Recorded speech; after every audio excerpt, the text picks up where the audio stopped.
Japón siempre se caracterizó por la calidad de su arte. En la Argentina contamos con una profesora ceramista que perfeccionó sus conocimientos en una de las escuelas más tradicionales de Japón. Mónica Sato nos va a contar cómo surgió este arte, sus características más importantes y cuáles son los conceptos estéticos más valorados en estos días. En la primera entrega veremos la historia de este antiguo arte.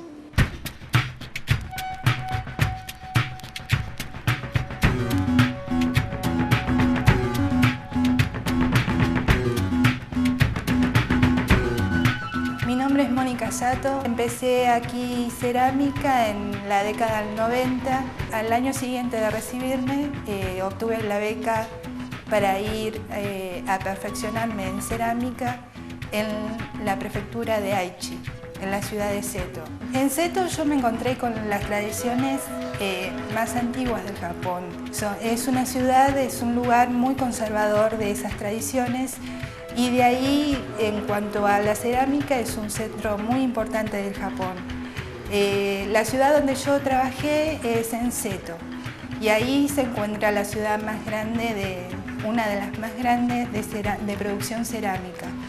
El taller donde yo trabajé es Miyanogama y estaba dirigido por el sensei, Kato Sensei. Él era un hombre mayor, ya de 80 años, que había recibido muchos extranjeros en su taller. Entonces, la modalidad de aprendizaje es como se hacía antiguamente, el de maestro, aprendiz, y ese aprendiz ingresaba a su taller solamente por el techo y la comida. Pueden pasar años solamente para aprender la modalidad del trabajo del maestro, previa entrevista. Nosotros, la gobernación de Aichi me consiguió este lugar.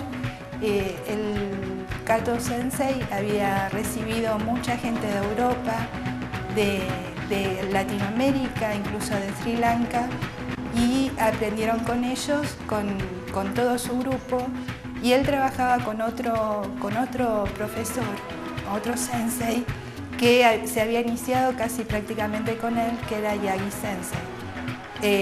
Yo trabajaba con ellos dos y yo aprendía con, digamos, alfarería, aprendía de esmaltes, aprendía todas las técnicas, pero aparte también la cerámica tiene que ver mucho con lo que es el ikebana, la ceremonia del té y la caligrafía japonesa.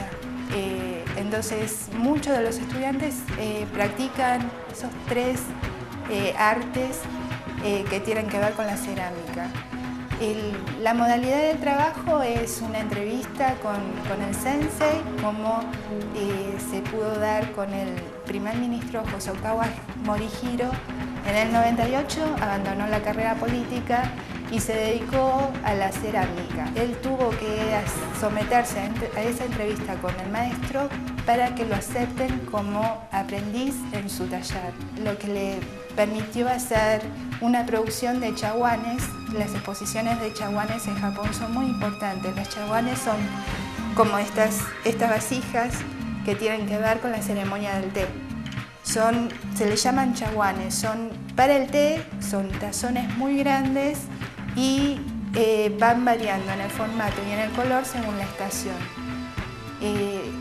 La ceremonia del té fue el impulsor en el siglo XI en cuanto a la cerámica.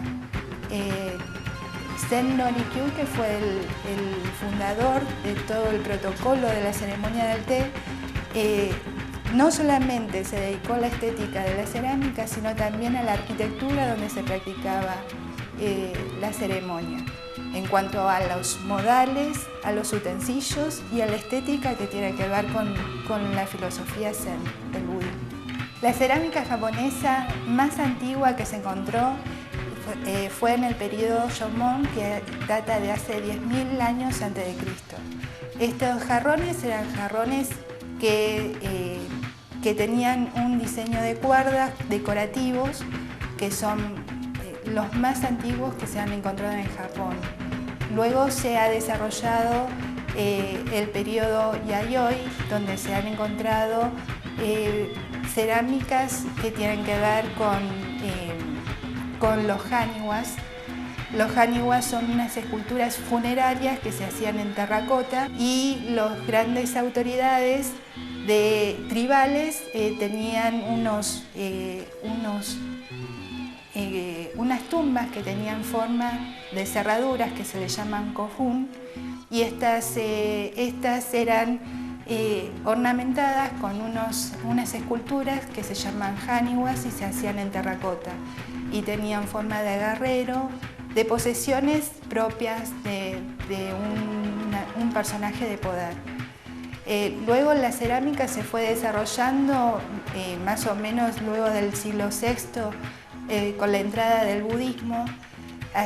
Digamos, el budismo ingresó y se fue adaptando todo el dogma que tiene que ver con el budismo, pero generalmente este dogma era seguida por la nobleza, por la aristocracia.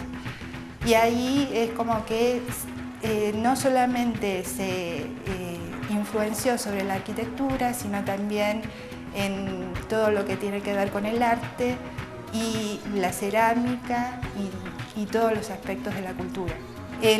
La influencia provino de China a través de Corea. Muchos ceramistas coreanos ingresaron, bueno, también por sucesivas invasiones que hubo de Japón a Corea, ingresaron estos ceramistas coreanos al país y fueron buscando hornos y arcillas adecuadas para realizar el grés y la porcelana. Ellos habían tomado técnicas de la cultura china. Entonces, de esa forma se empezó a desarrollar y se encontraron las primeras arcillas y hornos en el sur de Japón, en Kyushu. Los primeros centros cerámicos del Japón fueron Arita y Aki, donde se realizaban porcelanas con la estética china. Ahí, más o menos en el siglo XI, se perfeccionó la técnica y entramos en un periodo en el cual Japón cierra sus fronteras de comercialización, y es un periodo muy importante en el cual se desarrolla todos los aspectos del arte japonés. En Hiroshima, Nagasaki, Arita fueron desarrollándose porcelanas con la estética que se conocía en Occidente de lo que era la porcelana china. Paralelamente, en distintos sitios del Japón se fueron encontrando canteras de arcilla y se desarrollaron cerámicas, grés y porcelanas con distintas estéticas, pero tiene ya más que ver con el gusto japonés. Las mayores diferencias tal vez tienen que ver con los colores. Los colores más brillantes, más coloridos, como el rojo, el azul, los dorados, tienen que ver con la cultura china. En cambio, el gusto japonés tiene que ser un poco más austero, de colores más sobrios, y tienen que ver también con una concepción filosófica. Lo que conté ahora es solamente el inicio de la historia de la cerámica japonesa. Más adelante vamos a hablar sobre lo que es el arte contemporáneo en la cerámica.